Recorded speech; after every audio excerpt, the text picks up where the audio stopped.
hice ahí en el Power, solamente quiero usar el Power como una guía en esta mañana. El mensaje de Oseas, una profecía de juicio y restauración 2, porque en términos generales lo que vamos a ver en los profetas, hermanos, es siempre juicio y restauración. Si hay algo que ustedes van a recordar siempre es que los profetas siempre dividen su mensaje en juicio y restauración. Ahora, vamos a ver lo que corresponde a los capítulos que yo acabo de leer, pero sin antes hacer una pequeña introducción para que nos ubiquemos en lo que ya hemos visto, ¿cierto?, con respecto a este profeta. Algunas cosas, datos generales. Oseas fue el último de los profetas después de Amós en escribir para las tribus del norte. Otra cosa, el misterio de Oseas duró aproximadamente 50 años sobre más de 6 reyes: Usías, Jotán, Acaz, Ezequiel, Oseas y Jeroboam II. O sea, su ministerio profético duró aproximadamente, como dice ahí, 50 años, y varios reyes vieron el ministerio de Oseas. Oseas escribió aproximadamente 20 años antes de la invasión del imperio asirio. Esto es importante, el contexto histórico.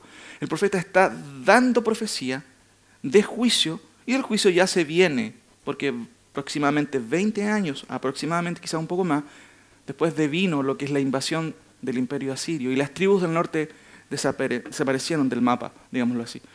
Dios pidió a Oseas hacer una ilustración viviente por medio del fracaso de su matrimonio por la infidelidad de Gomer. Gomer era la esposa de Oseas, y Gomer tuvo 3 hijos, producto de la infidelidad. Y es esta situación que Dios mismo usa como parangón, como comparación con respecto a lo que realmente Israel había hecho, ¿ya? Ahora, datos históricos, una recapitulación. Hermanos, en términos generales, Israel cuando está profetizando Oseas todavía vive cierta tranquilidad, pero la justicia de Dios o el juicio de Dios ya está en camino. Y en términos generales, Israel, desde que sale de Egipto, empieza una decadencia moral, ética, religiosa, ¿cierto? Y en términos concretos, Abraham es llamado por Dios para ser padre de una nación. Si hacemos un pequeño análisis de cómo empieza Israel, cómo empieza esta nación. Recuerden, Abraham es llamado de Ur, ¿se acuerdan? De los caldeos, para que de este hombre Dios hiciera una nación. Y de hecho eso es lo que vemos en Génesis capítulo 12. ¿Qué pasa después? Abraham fue padre de Isaac, e Isaac fue padre de Jacob, quien tuvo, ¿cuántos hijos?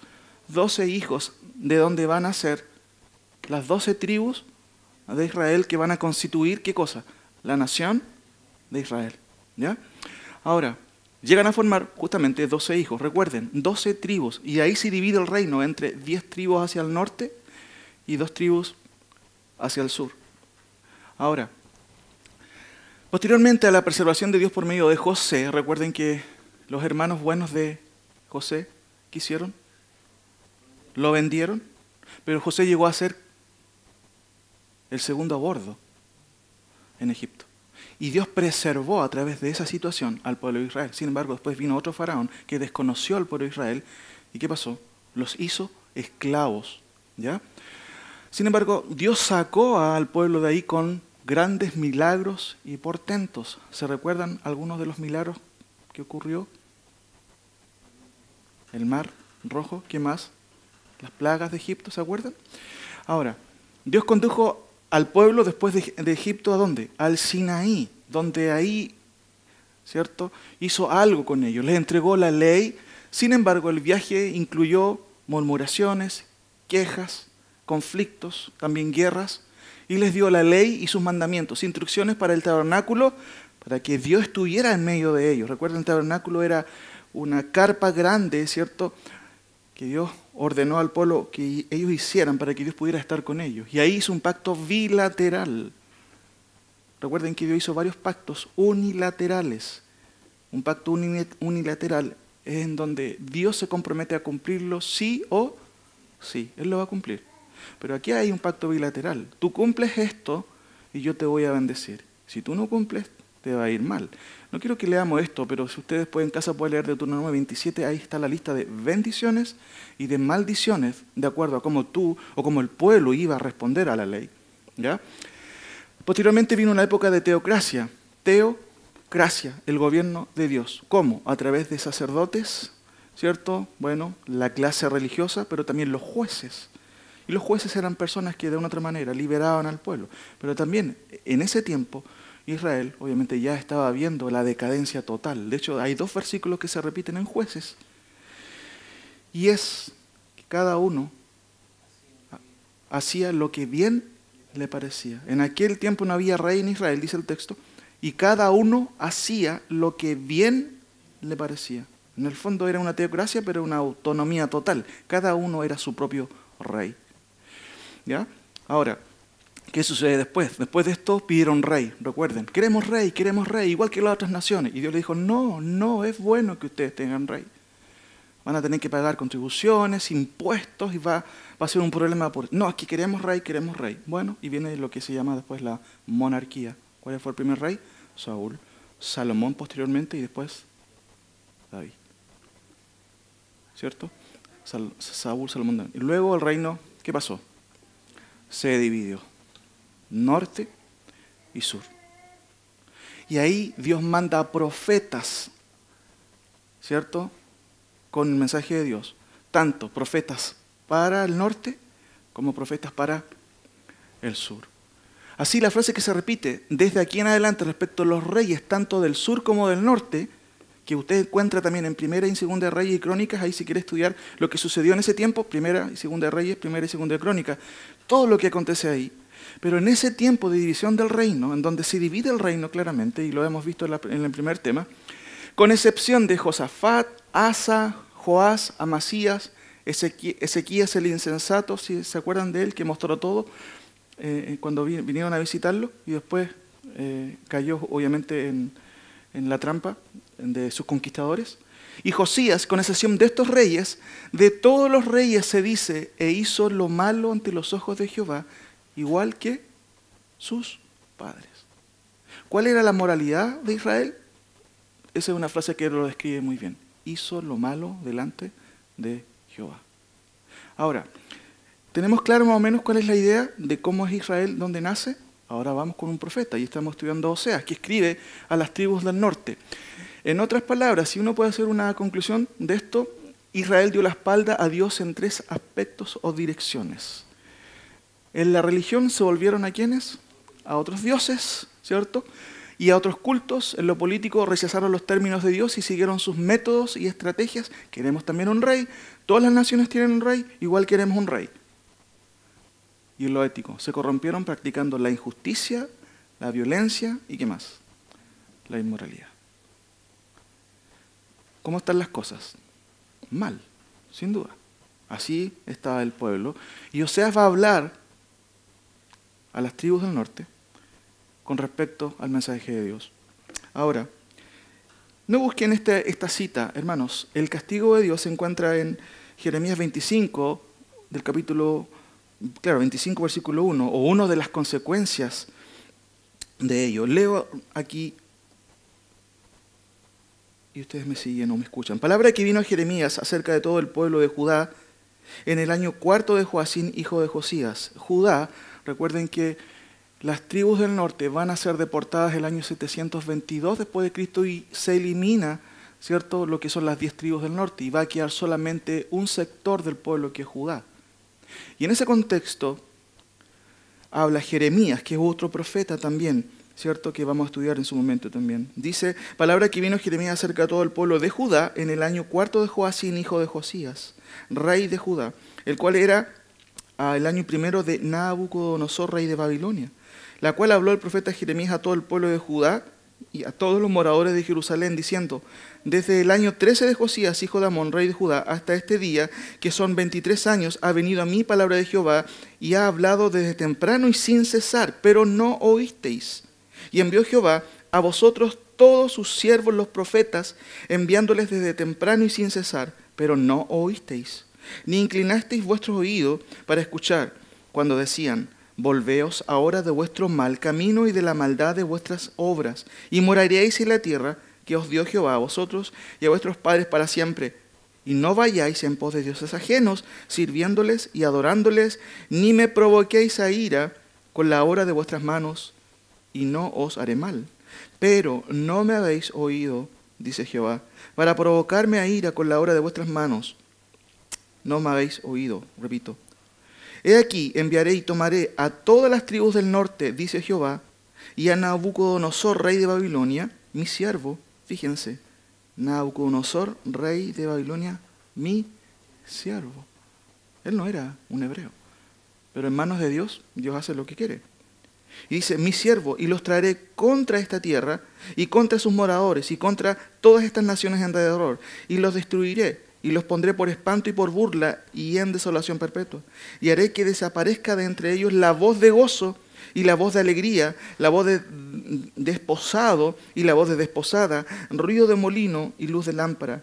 Toda esta tierra, ¿cierto?, la tierra referente al pueblo, será puesta en ruinas y espanto, y servirán estas naciones al rey de Babilonia, fíjense, 70 años. Y son 70 años lo que va a durar, ¿qué cosa? El exilio. En donde Israel no va a tener pueblo, no va a tener nación.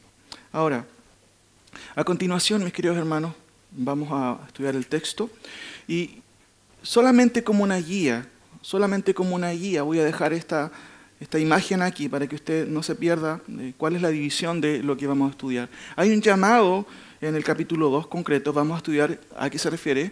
Hay un anuncio de juicio, hay querellas divinas, hay una pena o penas divinas, pero también está la restauración. Recuerde que el énfasis esencial de los profetas, ¿qué es?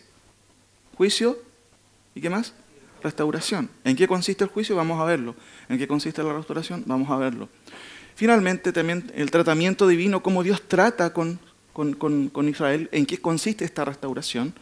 Ahí tenemos el castigo y la restauración, y finalmente la perspectiva divina, que es la restauración capitulada o recapitulada, que está en el capítulo 3, en estos 5 solamente versículos del capítulo 3.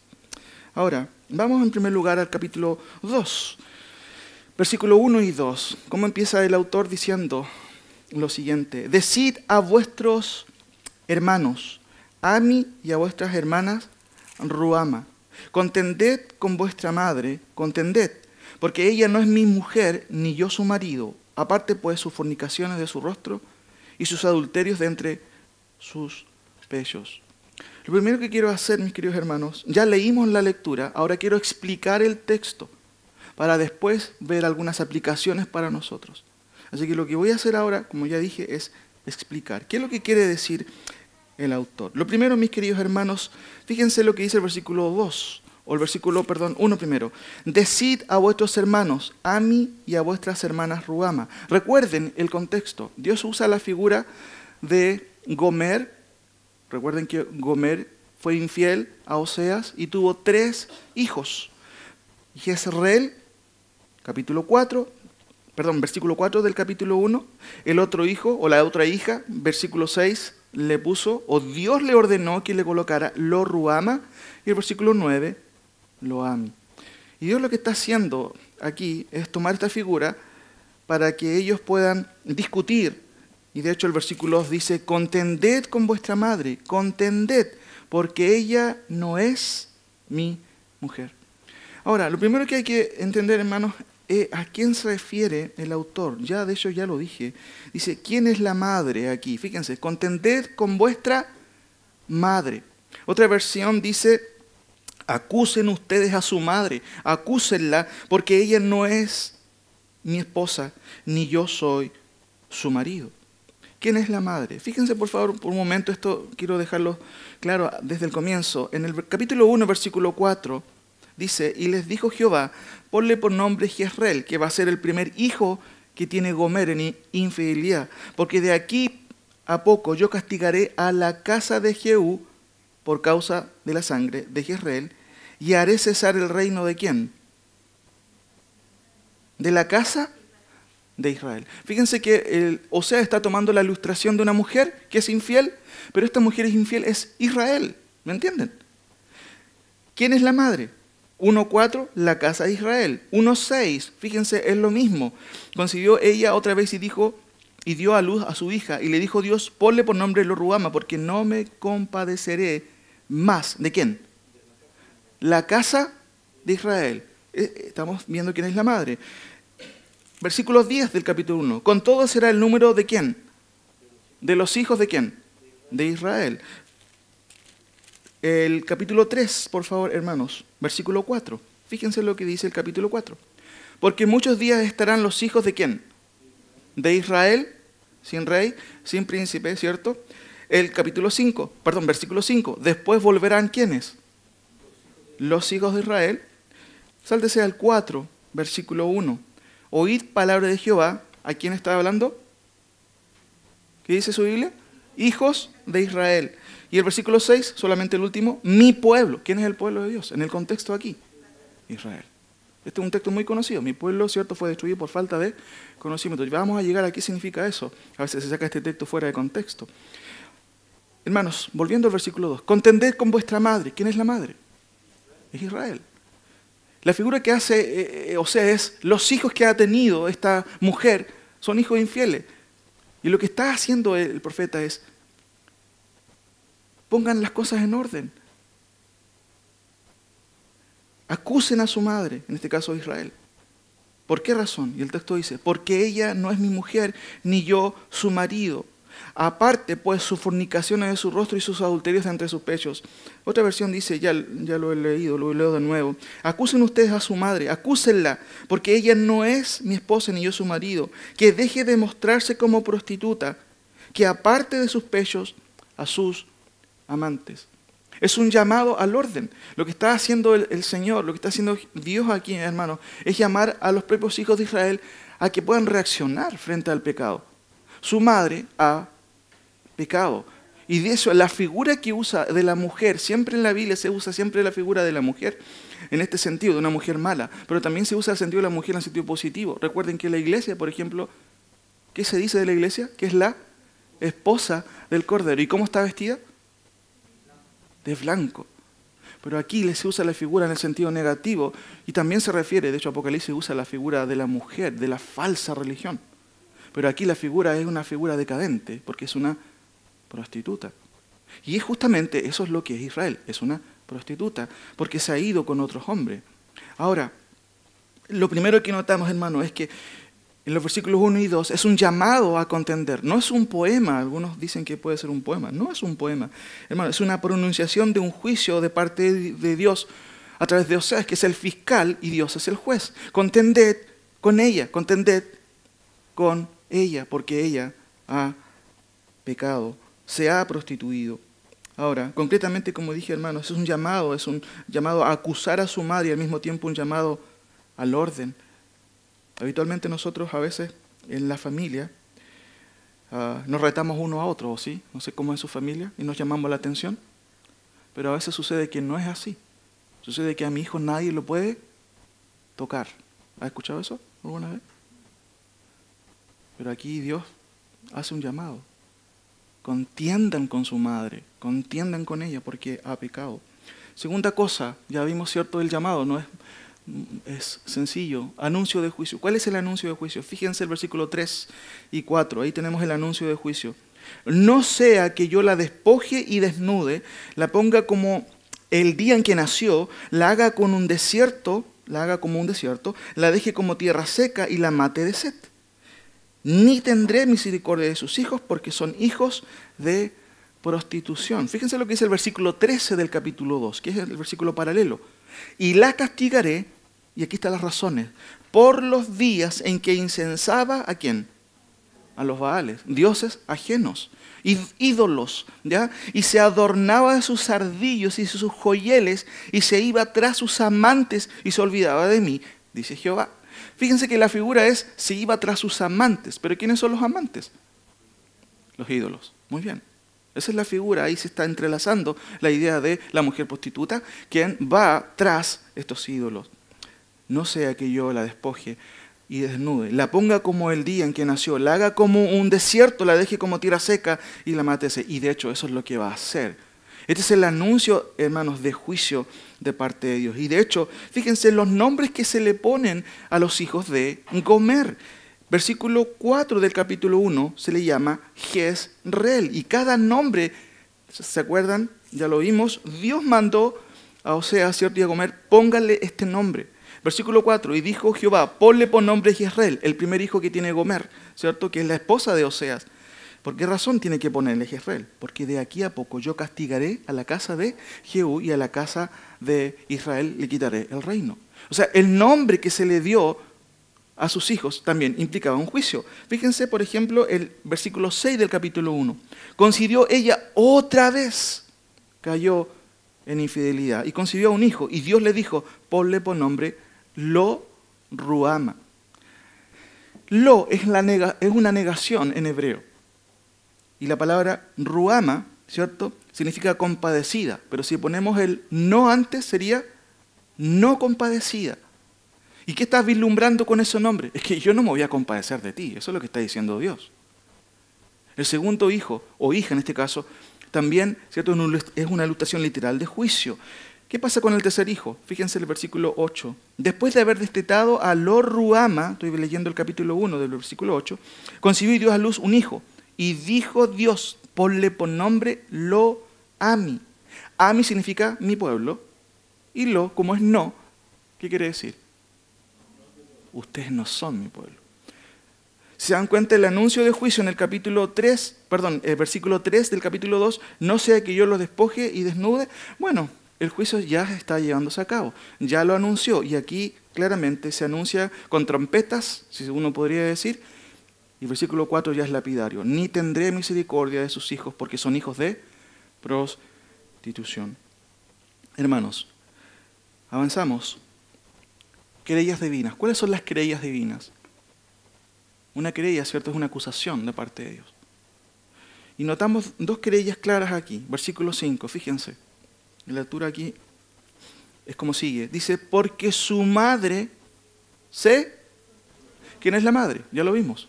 Israel. Se prostituyó. Fue tras otros dioses. Y mire cómo el texto lo explica. La que los dio a luz a estos tres hijos se deshonró porque dijo, miren, iré tras mis amantes que me dan mi pan y mi agua, mi lana y mi lino, mi aceite y qué cosa más, y mi bebida. La acusación concreta es porque su madre se prostituyó. Primera querella. ¿Cuál es la segunda querella? Fíjense en el versículo 8 tenemos la segunda querella de parte de Dios. Y ella no reconoció que yo le daba el trigo, el vino, el aceite, y que le multipliqué la plata y el oro que ofrecían a Baal. Ahí están las dos acusaciones de Dios. La primera, se prostituyó. Y segunda, no reconoció que quien le daba realmente todo, ¿quién era? Que era yo.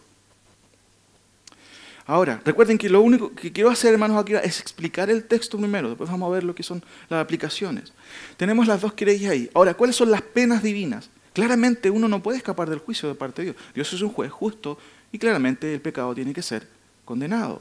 ¿Cuáles son las penas que Dios va a dar a Israel? Y aquí vamos a notar en los siguientes versículos las penas de Dios. Fíjense en el versículo 6. Claramente ahí se está anunciando. Por tanto, he aquí, yo rodearé de espinos su camino y la secaré con seto. Seto es muralla, ¿ya? Es un muro. Y no hallará sus caminos. ¿Cómo podemos llamar a esto? ¿Qué tipo de juicio? Bueno, yo le puse obstrucción. ¿Qué es una obstrucción? Es un obstáculo en el camino que no me permite avanzar. La obstrucción bélica llegó a ser después, porque Asiria después se vino, recuerden, 20 años después que Oseas está profetizando, el imperio asirio llega y los invade y los destruye, los mata y muchos de ellos se van deportados. Pero dice el texto, por tanto de aquí yo rodearé de espinos su camino y la cercaré con seto, muro, y no hallará su camino. Obstrucción de parte de Dios. No podrán, digámoslo así, avanzar como nación. Versículo 7. Seguirá a sus amantes y no los alcanzará. Los buscará y no los hallará. Entonces dirá, iré y me volveré a mi primer marido porque mejor me iba entonces que ahora. Hermanos, ¿cómo se llama esto? ¿Cómo podemos llamarle a este juicio en el versículo 7? Parece que es una libertad que tiene Gomer, pero no es una libertad. Esto se llama, ¿saben cómo se llama? Obstinación. No, es que yo la amo, es que yo la amo de verdad. ¿Ha podido aconsejar a alguien que está mal, que engaña a su esposa, pero él, ¿cierto?, cree que esa mujer es la ideal de su vida? Bueno, ¿qué dice el texto? Fíjense, seguirá a sus amantes y no los alcanzará. Pero aparte que los seguirá, dice el texto, los buscará y no los hallará. Hermano, eso es obstinación. Uno piensa que la obstinación es algo personal, pero también es parte del juicio de Dios. ¿Quieres seguir tu camino? ¿No quieres obedecer? Bueno, siga su camino. ¿Se acuerda de Faraón? Que él endureció su corazón. Dice el texto también que Dios endureció su corazón. Pero Faraón estaba obstinado, hermanos. Él no quería cambiar de opinión. Y Dios dijo, bueno, ¿no quieres cambiar de opinión? Bueno, sigue tu camino. Hermanos, hay juicios de parte de Dios. Por ejemplo, el juicio de la siembra y la cosecha. Si tú siembras en tu familia enemistades, pleitos, ¿vas a cosechar armonía? ¿Qué vas a cosechar? Conflictos, separaciones, peleas. Si tú siembras para la carnalidad, ¿qué vas a cosechar? No vas a poder cosechar aspectos espirituales positivos para tu vida. Pero también hay un juicio, y ya lo vemos, juicio que tiene que ver con la retribución. ¿Quieres seguir tu camino? Te hemos aconsejado una y otra vez, no hagas esto, pero no haces caso. ¿Sabes lo que Dios hace, hermano? Bueno, siga su camino. Y eso es lo que está pasando con Israel. Por eso el versículo dice, seguirá a sus amantes y no los cansará, los buscará y no los hallará. Entonces dirá, iré y me volveré a mi primer marido porque me iba entonces mejor. Hay una obstinación de parte también del pueblo, insistir en su pecado. Versículo 9, otro juicio. Por tanto, yo volveré y tomaré mi trigo a su tiempo y mi vino a su sazón, y quitaré mi lana y mi lino que había dado para cubrir su desnudez. ¿Quién estaba dando eso a Gomer? O en este caso Israel, es Dios. Dios le daba el sustento, Dios le daba los alimentos, la vestimenta. Pero ¿qué va a hacer Dios? Les va a quitar eso. Fíjense lo que dice el versículo 12, que también es el versículo paralelo. Dice, y haré talar sus vides, sus viñedos, ¿cierto? Y sus higueras, de las cuales dijo, este es mi salario, este es mi trabajo. No sé si usted ha dicho alguna vez, no, es que este es mi trabajo. Yo me lo gané con mi propio esfuerzo. Wow, eso es orgullo total, hermano. Israel está diciendo, y dio el juicio de Dios, haré cesar, ¿cierto? O haré talar sus vides y sus higueras, de las cuales dijo Israel, bueno, esto es lo que yo hice, este es mi esfuerzo.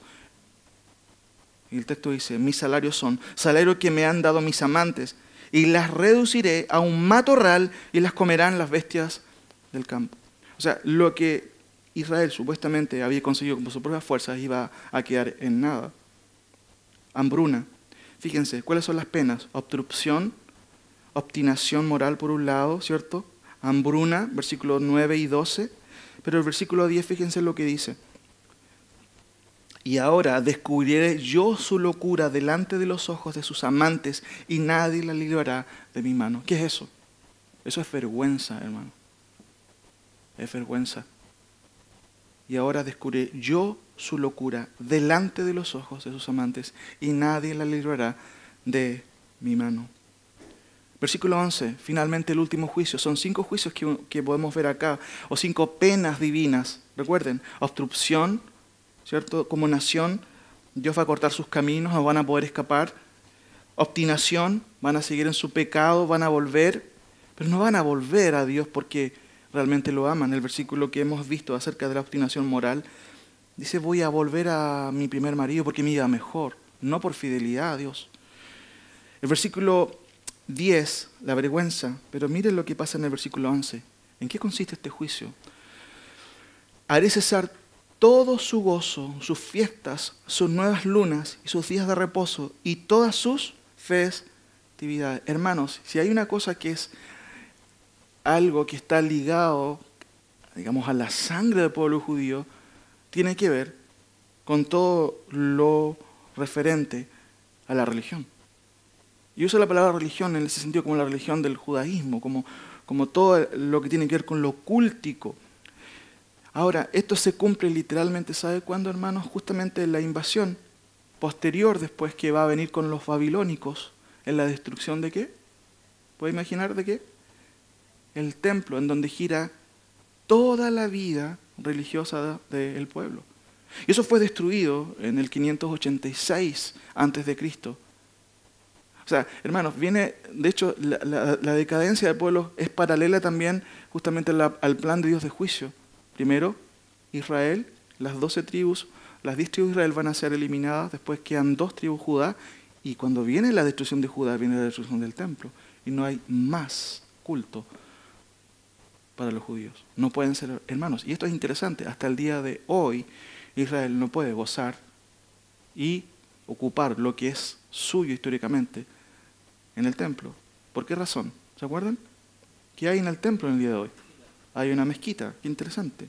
Ahora, 5 juicios claramente, la destrucción justamente de toda la vida religiosa, y para ellos claramente es algo catastrófico, sin duda. Ahora, como dije, hermanos, si bien es cierto el templo fue destruido el 586 y con ello todo el culto que tenían los judíos, esto se va a cumplir en el año 722, casi 20 años, un poquito más, antes, justamente como está profetizando el profeta. Sin embargo, también vemos, y como hemos dicho ya, que aparte del juicio de Dios, siempre Dios promete otra cosa, que es la restauración de su pueblo. ¿Y en qué consiste la restauración de su pueblo? Fíjense en el versículo 14. Este pero siempre es grande en la Escritura. Dice, pero, ¿cierto? Que es una especie como de cambio de dirección en el mensaje. Pero he aquí que yo la atraeré y la llevaré al desierto y hablaré a su corazón. Recuerden que Dios no pierde de vista el concepto de esta mujer que es infiel. Esta mujer que tiene hijos de infidelidad, llega a tener 3 hijos de infidelidad.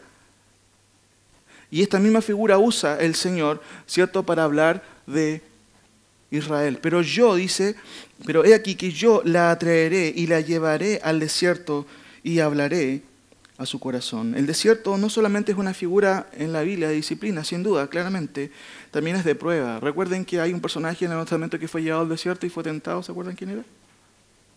Jesucristo fue llevado al desierto.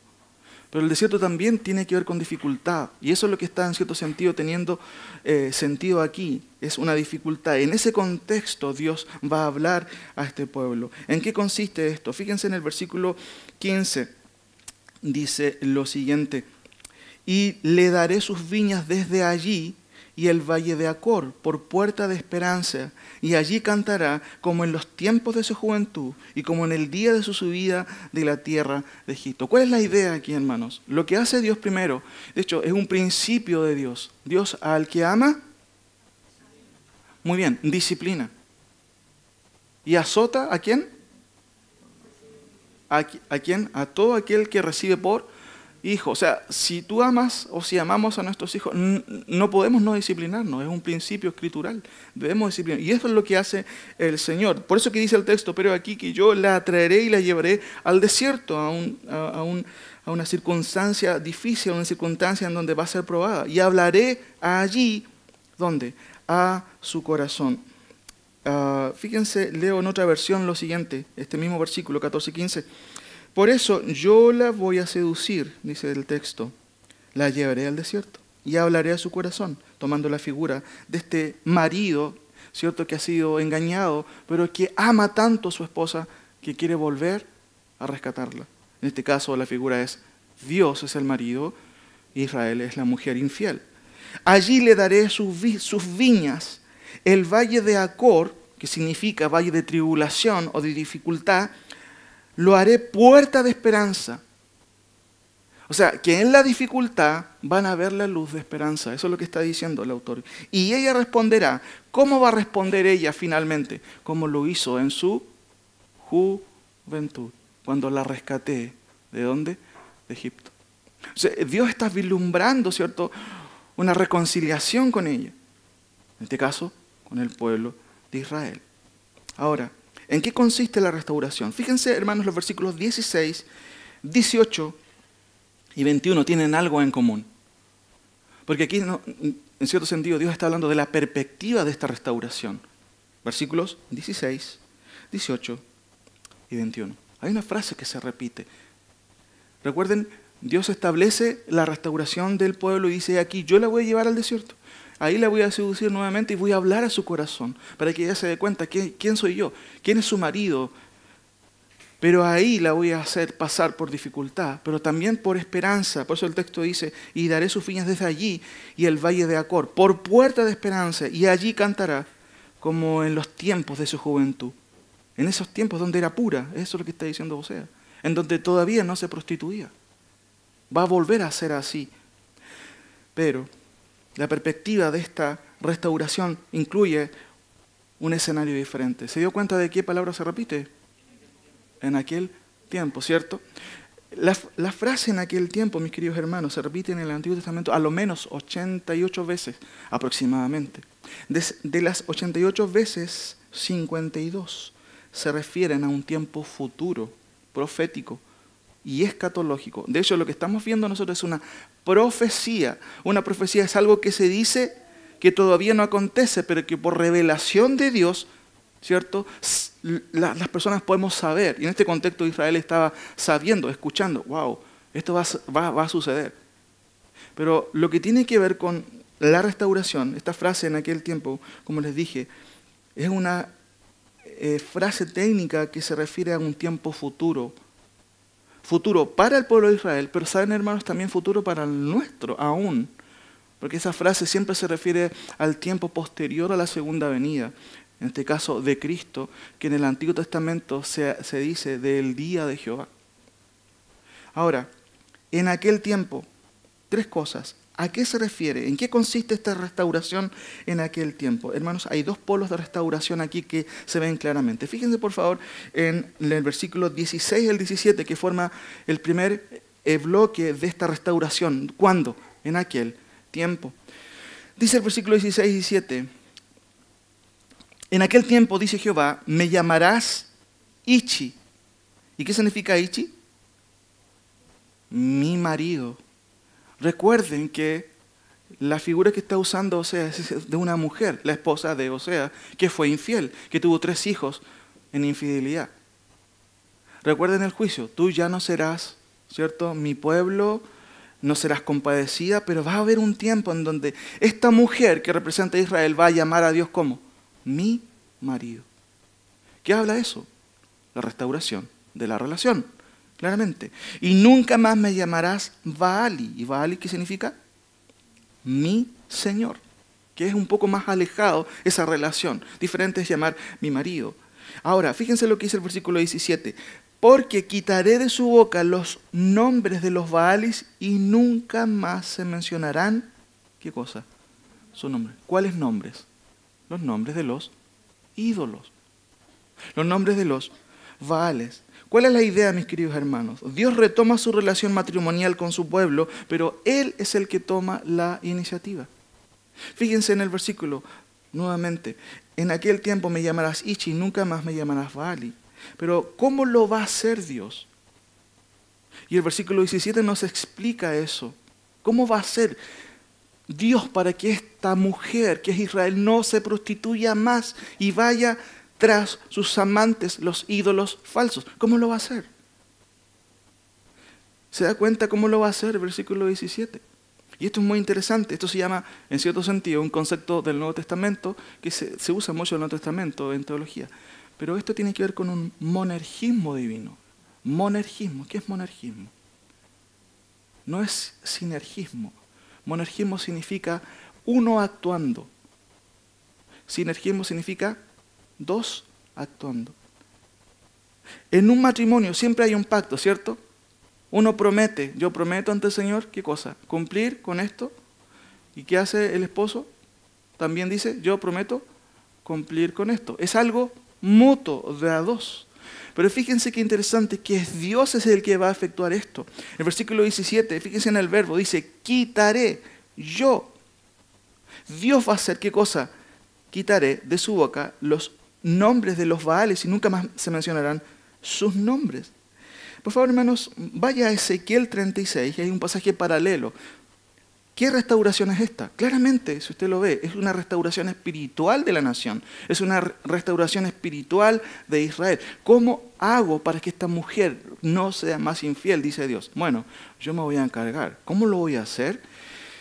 Fíjense lo que dice en Ezequiel 36, versículo 24 en adelante. ¿Cómo hace Dios para que esta nación pueda volver a Dios? Recuerden que Ezequiel también es un profeta que está profetizando acerca justamente de Israel y de la nación. Y dice el versículo 24, y os tomaré de las naciones y os recogeré de todas las tierras y os traeré a vuestro país. ¿Por qué Dios está diciendo eso, que los va a recoger de nuevo? Porque están, ¿y en qué consistía el juicio que estaba hablando Oseas? La destrucción de la nación. No van a ser más una nación, van a ser deportados, exiliados, y Oseas está vislumbrando lo que va a hacer Dios con ellos. Una cosa, los tomaré de las naciones y los recogeré de todas las tierras y os traeré a vuestro país. Hay una restauración, en cierto sentido, geopolítica. Pero fíjense en el versículo 25. Esparciré sobre vosotros agua limpia y seréis limpiados de todas vuestras inmundicias y de todos vuestros ídolos. Os limpiaré. Pero ¿cómo lo va a hacer? Versículo 26. Miren, qué interesante. ¿Cómo haces para que alguien te ame de nuevo? ¿Dónde está el centro? En el corazón. Y si mi corazón no es correcto, no sirve, es infiel, ¿qué hace Dios? Te da un corazón nuevo. Mire lo que dice el versículo 26. Os daré corazón nuevo y pondré espíritu nuevo dentro de vosotros. Hermanos, ¿esto es algo que Dios va a hacer en compañía con el pueblo o solo Dios? El texto deja claro que Dios va a hacer eso. Hermano, bueno, eso es lo que Dios ha hecho con nosotros. ¿Sabía usted eso? Que Dios nos ha dado un corazón nuevo y ha puesto dentro de nosotros, ¿qué cosa? Su Espíritu, el Espíritu Santo. Pero esto es una profecía que habla de la restauración de Israel. Y yo pondré espíritu nuevo dentro de vosotros y quitaré de vuestra carne el corazón de piedra. Y os daré un corazón de carne y pondré dentro de vosotros mi espíritu. Y fíjense qué interesante. Y haré, o sea, yo me voy a encargar que ustedes anden en mis estatutos y guarden mis preceptos y los pongan por obra. ¿Se da cuenta, hermanos, de la obra que va a hacer Dios? Él va a hacer de que su pueblo le obedezca. ¿Y cómo va a hacer eso? Dándoles un corazón nuevo. Bueno, hermanos, eso es lo que Dios ha hecho con nosotros. Nos ha dado un corazón nuevo. Por eso deseamos conocer su palabra, deseamos correr a su palabra, deseamos hacer su voluntad. ¿Nos cuesta? Sí, nos cuesta. Pero hay un anhelo superior por hacer su voluntad. Ahora, volvamos por favor a Oseas 16:17. En aquel tiempo, dice Jehová, me llamarás Hichi y nunca más me llamarás Baali, porque quitaré de su boca los nombres de los Baales y nunca más se mencionarán sus nombres. Hermano, eso se llama restauración espiritual. ¿Cómo hace Dios con Israel para que nunca más vuelva a los ídolos? Bueno, le da un corazón nuevo. Es Dios que hace eso. ¿Pero cuándo?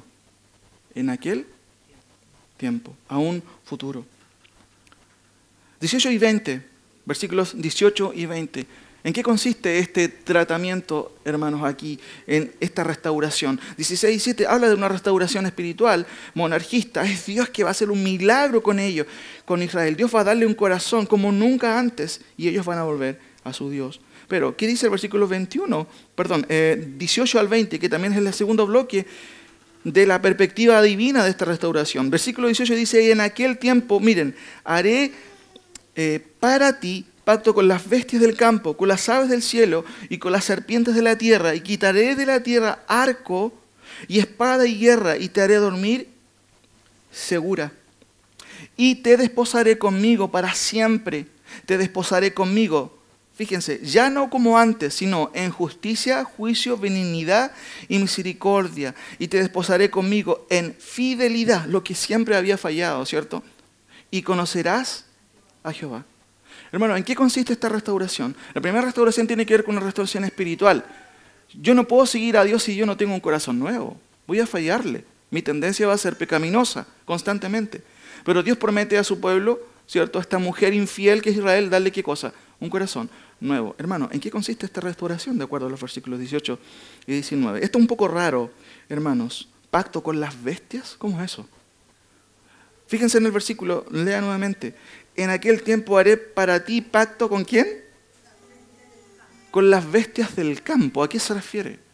Fíjense que el versículo después sigue continuando. Con las bestias del campo, con las aves del cielo y con las serpientes de la tierra. Y después expande este pacto. Dice, y quitaré de la tierra arco. ¿A qué se refiere el arco? El arco es un arma de guerra. Y miren, qué interesante. Y espada y guerra, y te haré dormir segura. Hermano, es rico dormir seguro, ¿cierto? Descansar, qué rico después de una semana de trabajo, tranquilo, sin preocupaciones, sin duda. Pero aquí Dios está prometiendo algo interesante. ¿Y a qué se refiere? Acompáñenme, por favor, por un momento a Isaías capítulo 11. Notemos lo que la Biblia dice paralelamente con respecto a esto mismo. Jeremías también es un profeta que va a escribir a las tribus de Judá. Algún día lo vamos a estudiar también, precioso profeta mayor, más que nada por la extensa profecía que él menciona. Capítulo 11 de Isaías, un pasaje paralelo. Hermanos, ¿en qué consiste esta restauración? ¿Pacto con las bestias? ¿A qué se refiere? ¿A qué se refiere el profeta? Leamos los primeros 6 versículos. Fíjense en el capítulo 11. Una profecía también de Isaías que vislumbra un futuro. Saldrá una vara del tronco de Isaí. ¿Quién es Isaí? Es el padre de David, ¿ya? El rey David. Y un vástago retoñará de sus raíces. ¿Está viendo a quién se refiere esto? Está hablando también del Mesías. ¿Quién es el Mesías? Finalmente Él es Cristo, es el Mesías. Y reposará sobre Él. ¿Sobre quién? Sobre este vástago que es Cristo. El espíritu de Jehová. Espíritu, miren, de sabiduría y de inteligencia. Espíritu de consejo y de poder. Espíritu de conocimiento y de temor de Jehová. Y le hará entender diligente en el temor de Jehová. No juzgará según la vista de sus ojos, ¿cierto? Ni arguirá por lo que oigan sus oídos, sino que juzgará con justicia, ¿a quién? A los pobres, y arguirá con equidad por los mansos de la tierra, y herirá, esto tiene que ver con juicio, la tierra con la vara de su boca, y con el espíritu de sus labios matará, ¿a quién? Al impío. Y miren, y será la justicia cinto de sus lomos, y la fidelidad ceñidor de su... Fíjense lo que está hablando Isaías, está vislumbrando un escenario diferente, ¿cierto? Recuerden que aquí Isaías estaba profetizando también a las tribus de Israel que van a ser, en este caso a las tribus de Judá, que van a ser invadidas. Pero le dice, va a haber un momento en donde alguien en quien va a reposar este espíritu va a hacer esto. Hermanos, ¿quién es finalmente el cumplimiento de eso? Lo sabemos, es el Señor. Es Cristo. ¿Quién más que otro rey de justicia? ¿Quién es Él? Es Cristo. Paralelamente a eso, el versículo 5 dice, y será la justicia cinto de sus lomos. Hermanos, ¿qué es lo que pide el mundo en el día de hoy? ¿No hay justicia? ¿Hay justicia? No hay justicia. ¿Cuándo va a haber justicia? ¿Cuándo? Por fin algún día. Bueno, el profeta Isaías está hablando de que va a haber alguien que su cinto, ¿cierto? Eso es lo que está diciendo, va a ser un cinto de justicia real.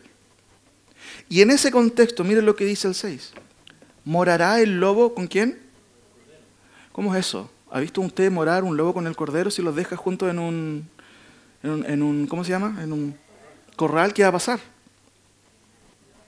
Se le va a comer el lobo. Pero aquí es raro. Dice, morará el lobo con el cordero y el leopardo con el cabrito se acostará. El becerro y el león y la bestia doméstica andarán juntos y un niño los pastoreará.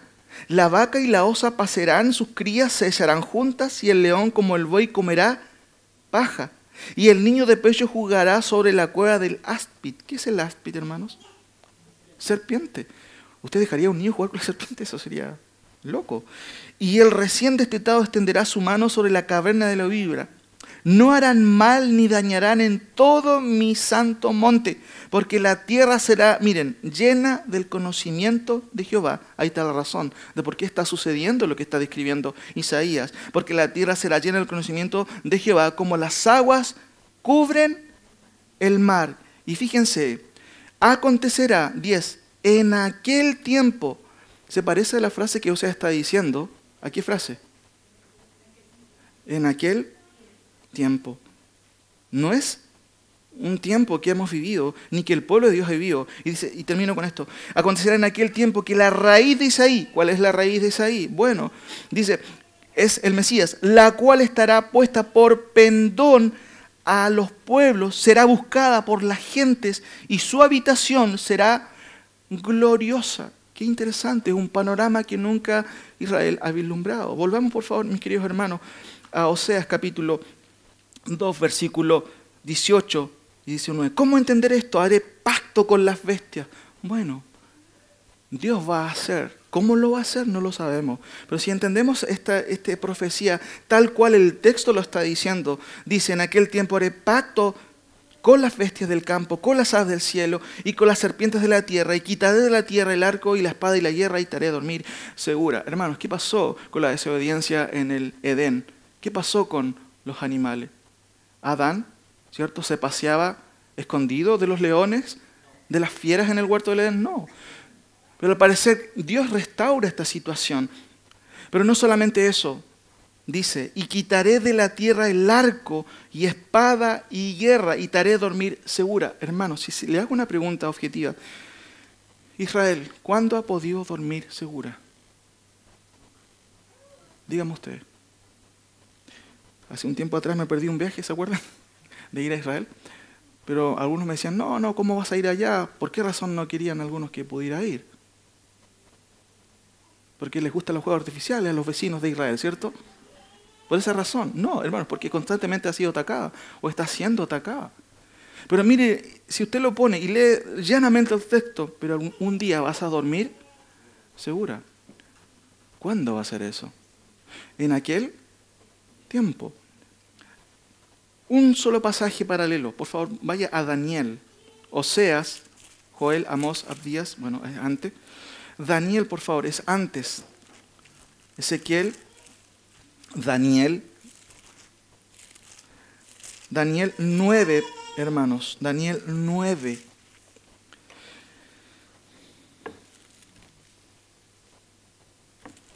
Daniel 9, 24. Fíjense, hay algo que sucede. Esta es una gran profecía, algún día la vamos a estudiar también cuando lleguemos a Daniel. Yo solamente quiero leer lo que Dios también promete al final de los días. Dice el versículo 24. Fíjense en el 20. Aún estaba hablando y orando y confesando mi pecado y el pecado de mi pueblo Israel. Recuerden que Daniel estaba en una playa paradisíaca, ¿cierto?, escribiendo su profecía, ¿cierto? ¿Dónde estaba? En el exilio, igual paralelamente a los demás profetas, claramente cumpliendo justamente con lo que estamos viendo en Oseas también. Y dice, aún estaba confesando el pecado de mi pueblo. ¿Cuál es el pueblo de Daniel? Israel. Y derramaba, ¿cierto? Me derramaba en ruego delante de Jehová mi Dios por el monte santo de mi Dios. Aún estaba yo en esta situación y vino Gabriel, ¿cierto?, el ángel enviado por el Señor. Y fíjense lo que él va a decirle. 70 semanas, 24, están determinadas sobre tu pueblo y tu santa ciudad. ¿Cuál es el pueblo de Daniel? Es Israel. ¿Cuál es la santa ciudad? Jerusalén. ¿Para qué cosa? Para terminar la prevaricación. Hermano, ¿qué es la prevaricación? Siempre se dice que los jueces caen en prevaricación. La prevaricación es caer en la infracción de faltar al deber. Un juez falta al deber cuando no establece ¿qué cosa? Justicia. Cuando hace sobornos. Y aquí, hablando de la prevaricación, está hablando de la prevaricación del pueblo en general. Para terminar la prevaricación y poner fin al pecado y expiar la iniquidad, miren, para traer la justicia perdurable y sellar la visión y la profecía y ungir al santo de los santos. Solamente quiero fijarme en algo. Para traer la justicia perdurable. 70 semanas están determinadas por Dios para tu nación para que estas cosas acontezcan. Y una de ellas es la justicia perdurable. Vuelva a Oseas. Fíjense lo que dice en el versículo 18. En aquel tiempo haré para ti pacto con las bestias del campo, con las aves del cielo y con las serpientes de la tierra. Y quitaré de la tierra el arco y espada y guerra y te haré dormir segura. Eso es paralelo a la justicia perdurable. Ahora, 19 y 20. Y te desposaré conmigo para siempre. Te desposaré conmigo en justicia, juicio, benignidad y misericordia. Y te desposaré conmigo en fidelidad y conocerás que yo soy Jehová. Hermanos, si se fija, es muy interesante también lo que Dios hace. porque es Dios quien va a hacer esto. Versículo 17, quitaré. 18, haré. Versículo 18b, quitaré yo, y yo te haré dormir segura. 19, yo te desposaré. Hermano, ¿cuál es el énfasis? Dios lleva a cabo esas acciones. ¿Cuándo? De acuerdo a Oseas, en aquel tiempo. ¿Cuándo la nación de Israel ha vivido esta situación? Dígame usted. Nunca en la historia. ¿Cuándo?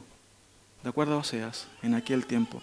Hermanos, hay una restauración espiritual de Israel. ¿Cómo hago, dice Dios, para que este pueblo me obedezca? Les da, ¿qué cosa? Un corazón nuevo. Y eso es lo que ha hecho Dios con nosotros.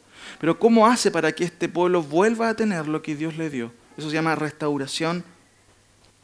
Suena un poco ajena esta palabra, pero es una restauración política, geopolítica. Vuelve a su tierra y vuelve a tener lo que Dios le ha dado. Finalmente, tenemos los últimos versículos 5, que en cierto sentido es una recapitulación de esta restauración. Lo leo de esta manera, hermanos. Dice, me dijo otra vez Jehová, ve, ama una mujer amada de su compañero, o sea, ¿cierto? Aunque adúltera, como el amor de Jehová para los hijos de Israel, los cuales miran a los dioses ajenos y aman las tortas de pasas que habitualmente se hacían en los cultos idolátricos. La compré entonces para mí por 15 siclos de plata y un homer y medio de cebada. Eso es redención, comprar a alguien que ha sido perdida. Y le dije, tú serás mía durante muchos días, no fornicarás ni tomarás otro varón. Lo mismo haré yo contigo, porque muchos días estarán los hijos de Israel, fíjense, sin rey, sin príncipe, sin sacrificio, sin estatua, sin efod y sin terafines. Y eso es lo que estamos viendo aún hoy. Pero después volverán los hijos de Israel, y fíjense, y buscarán a Jehová, su Dios, y a David, ¿quién? Su rey. Y sabemos quién es David ahí, es Cristo, hermanos. Y temerán a Jehová y a su bondad, ¿cuándo? En el fin de los días, o también en aquel tiempo. Hermanos, 3 conclusiones. Primero, como les dije, la lectura del texto. Lo segundo, la explicación del texto. ¿A qué se refiere? Hemos visto varias cosas aquí. El llamado de Dios es contiendan con su madre, contiendan. Hemos visto el anuncio del juicio, ¿cierto? Claramente. Hay un anuncio, hay querellas divinas, son 2. Hay penas divinas, hay una restauración en el texto claramente. El tratamiento divino es castigar a su pueblo, pero también, ¿qué cosa? Restaurarlo. Y finalmente, hay una perspectiva divina, una restauración recapitulada. Eso es lo que dice finalmente el versículo 5 del capítulo 3. Después volverán los hijos de Israel y buscarán a Jehová, su Dios. ¿Cuándo va a acontecer eso? ¿Cuándo? ¿Cuándo? Bueno, el texto lo está diciendo en aquel tiempo.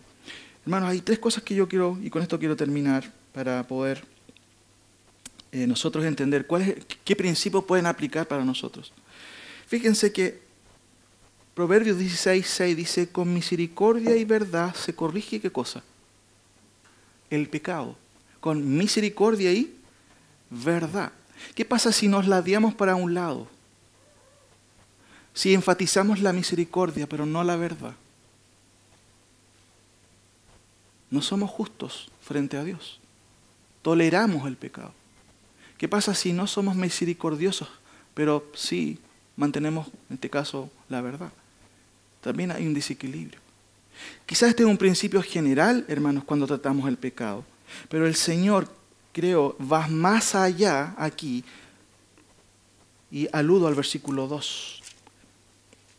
Contended con vuestra madre, contended, porque ella no es mi mujer, ni yo su marido, y porque sea prostituido.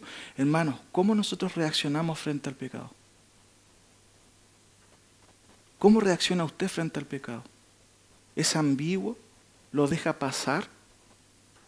Muchas veces nosotros, mis queridos hermanos, como se dice, somos garantes a lo mejor del pecado. como se habla muchas veces de la justicia chilena, que es una justicia garantista.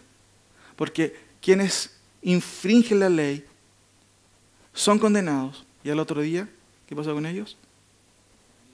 Están libres. Muchas veces nosotros nos desentendemos del pecado. No, ese es un pecado de él, yo no tengo nada que ver con eso.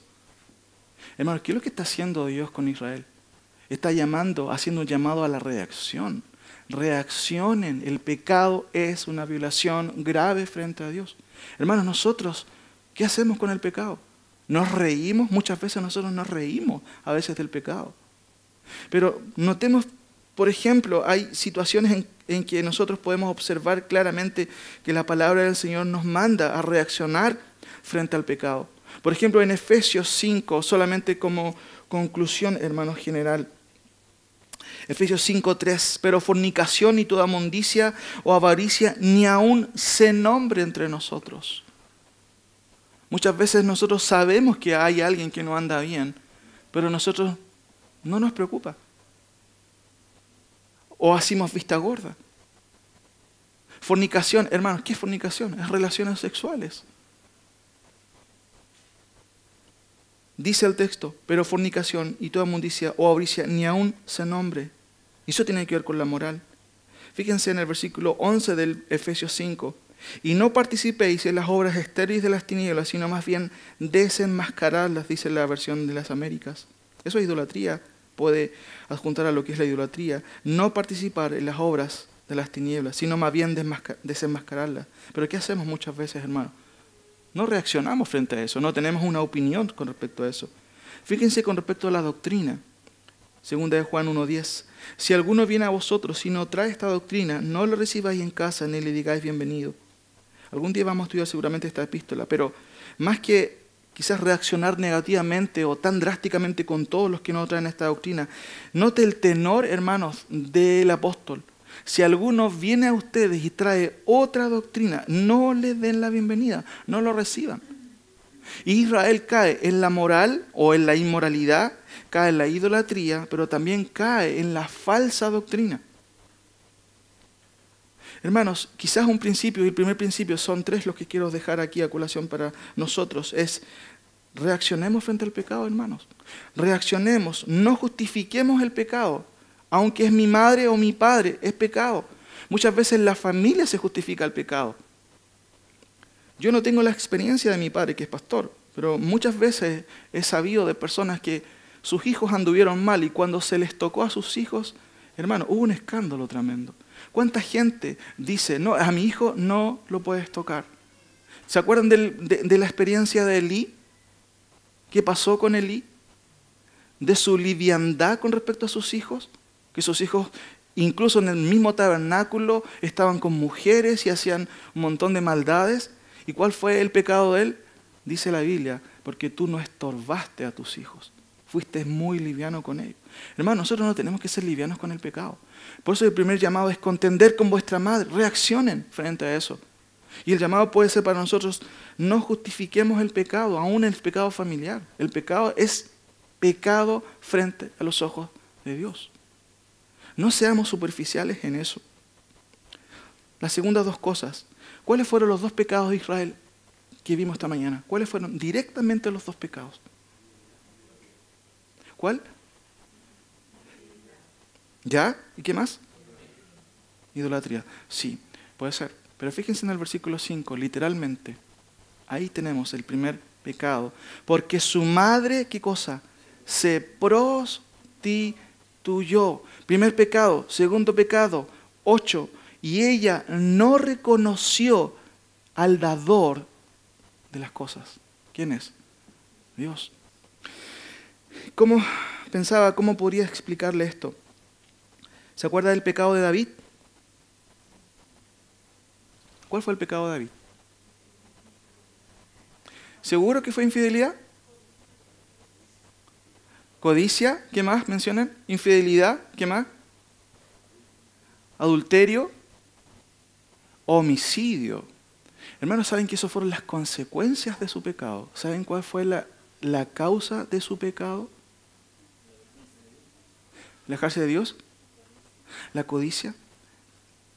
Hermano, es muy parecido a lo que pasa con Oseas. Nosotros vemos a veces las evidencias. Recuerden que las evidencias del pecado pueden ser la idolatría, el adulterio y la prostitución, pero eso es el fruto del pecado.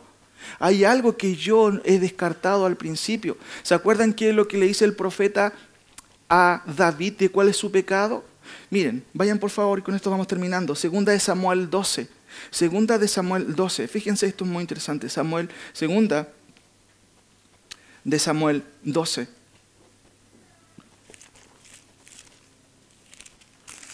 Es muy interesante porque el profeta le cuenta, ¿cierto?, a David, el profeta Natán le cuenta a David una especie de ilustración, una historia, y él se indigna de tal manera. ¿Cómo es posible que este hombre que siendo rico tenía tantos corderos y le va a quitar a este hombre que tenía una sola corderita para poder darle de alimento a sus convidados? ¿Y qué va a decir Natán? Bueno, ese hombre eres tú, porque tú hiciste eso, mataste a Urías y te quedaste con su mujer. Pero ¿saben cuál es la esencia del pecado? Y esto es muy interesante. Fíjense lo que dice el versículo 12, mis queridos hermanos, perdón, el versículo 9.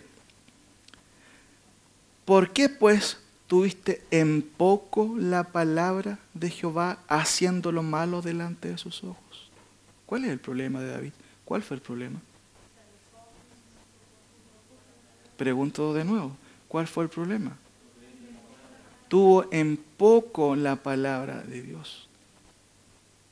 Eso fue la consecuencia. En realidad, ¿para qué ser tan estricto? No. Hermano, Israel llegó a caer en la prostitución porque tuvo en poco los mandamientos del Señor. Yo te pregunto a ti ahora, ¿tú tienes en poco la palabra de Dios?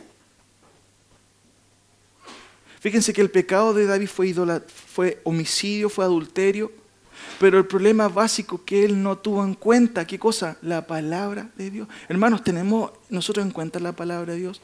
¿Vale para nosotros la palabra de Dios? Yo le puedo preguntar a usted, ¿usted considera la palabra, ama la palabra del Señor? Yo podría decir que muchos podemos decir que amamos la palabra de Dios, pero no sé si a veces no se nota mucho, porque no buscamos la palabra de Dios, no atesoramos la palabra de Dios. No la amamos. Amar es buscar la palabra de Dios. Israel claramente cayó en el pecado de prostitución porque se dejó llevar por sus pasiones, hermano, y no por lo que la palabra de Dios decía. Siempre en la tentación va a haber un cuerpo y una mente dividida. O sigo mis pasiones o sigo la palabra de Dios.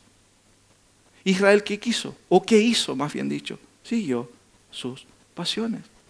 No siguió la palabra de Dios. Hermano, yo no sé, ¿usted ama la palabra de Dios? Amar la palabra de Dios no es algo que me produzca, ¿cierto?, un sentimiento paralelo al placer que produce la tentación, no. Pero a la larga, sin duda, es placentero haber hecho la voluntad de Dios al haber obedecido su palabra. La consecuencia posterior es no reconocer. Fíjense el segundo pecado de Israel, ¿cuál es? Y ella no reconoció, ¿qué cosa? Que yo era el que le daba el vino, el trigo y los alimentos. Cuando una persona, hermanos, tiene en poco la palabra de Dios, bueno, se deja llevar por sus sentimientos, no por la palabra del Señor. Deja el camino del Señor y, hermano, no minimice los sentimientos. Los sentimientos descontrolados hacen estragos en la vida. Dejarse guiar por los sentimientos o por las pasiones. Pero lo peor también se sumó que Israel no reconoció al dador de la vida, al dador de los bienes, al dador de todo lo que tenemos. Hermano, nosotros reconocemos quién es el dador. ¿Reconoce usted quién nos da las cosas? ¿Quién nos da la vida? Dos pecados, Israel, ¿cierto? La prostitución, dejarse guiar por las pasiones, no por la palabra, haber tenido en poco la palabra de Dios y haberse olvidado de Dios. ¿Saben qué? Cuando uno se olvida de Dios, uno llega a ser ingrato. ¿Usted sabe lo que significa la palabra ingrato? Ser no agradecido de parte de Dios. Y eso es lo que cayó Israel después. Ser un pueblo ingrato, a no reconocer. Y muchas veces saca esto a colación. Mientras pensaba en el tema Malaquías, uno de los juicios de Malaquías, ¿se acuerdan cuál es? Que muchas veces se saca a relucir por el tema del diezmo. Ustedes me han robado. ¿Por qué Israel cayó en eso? Es porque había desconocido ¿a quién? Al dador de todo. Por eso ni siquiera se encontró infractor en algún momento. ¿Y por qué tengo que dar a Dios? Por eso Malaquías, después, el último profeta, va a decir, ustedes han robado a Dios, porque no han reconocido que Dios es su dador. Hermanos, que el Señor nos ayude a no caer. De hecho, Pablo en Corintios dice que las cosas que le sucedieron a Israel son para nuestro ejemplo, para que no caigamos en sus pecados.